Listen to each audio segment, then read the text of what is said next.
The desert sun blazed. It beat down on the sands of Iraq. Here, in the 9th century, stretched a mighty empire, the Abbasid Caliphate. From North Africa to Persia, the Caliphate thrived. But its wealth came at a terrible cost. It relied on the labor of slaves, thousands of slaves. Ripped from their homes in Africa, these were the Zanj, a diverse people, united by suffering. The Arabs called them Zanj. It meant black, a simple word, but it held a world of prejudice. The Zanj were strong, used to harsh climates, perfect for the Caliphate's most brutal work. They toiled in the salt marshes, hacking away at the earth, under the burning sun. Their sweat watered the fields of sugarcane and the date palms. Their lives meant nothing compared to the Caliphate's greed. But the desert winds whispered. Change was coming. The Zanj would not be slaves forever. The sands of time were shifting towards rebellion. Like and subscribe to MGOT TV 360 History for more stories. The salt flats shimmered like a mirage. But for the Zanj, there was no escape, only the harsh reality of their lives. They labored from dawn till dusk, their backs bent, under the whips of their overseers. The air was thick with the stench of sweat and despair. Their lives were cheap. The work was backbreaking. Many died from exhaustion or disease or the cruelty of guards. Their only food was meager rations, barely enough to survive.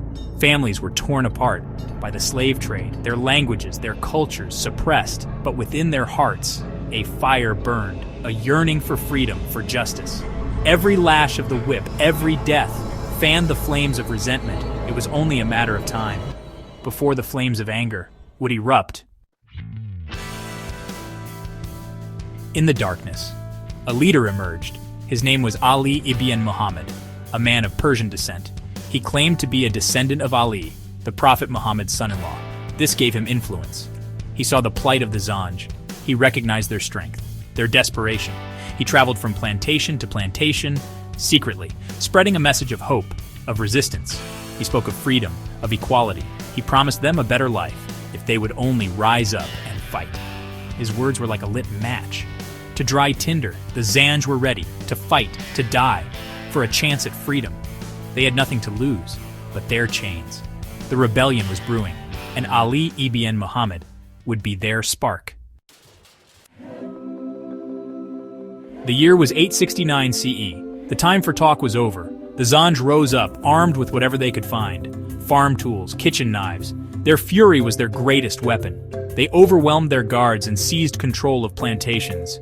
The rebellion had begun. The news spread like wildfire, from the salt flats to the sugarcane fields. More and more Zanj joined the fight. Their numbers swelled, and they became an unstoppable force.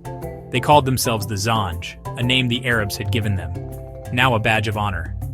The rebellion raged for 15 years. The Zanj, led by Ali ibn Muhammad, achieved stunning victories. They captured the city of Basra, a major port, and held it for 10 years. They established their own state, with its own laws and its own currency. They had tasted freedom, and they would fight to the death to keep it.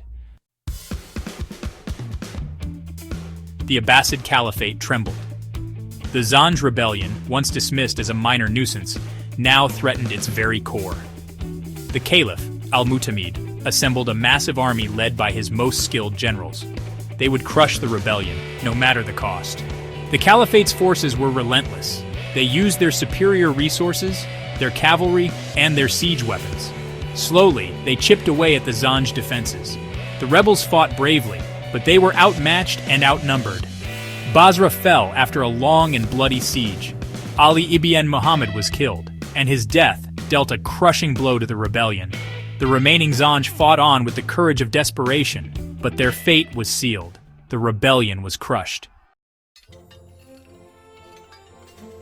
The Zanj rebellion was over. The Caliphate had won, but at a terrible cost.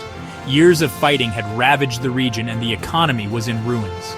The rebellion left an indelible mark on the Abbasid Caliphate.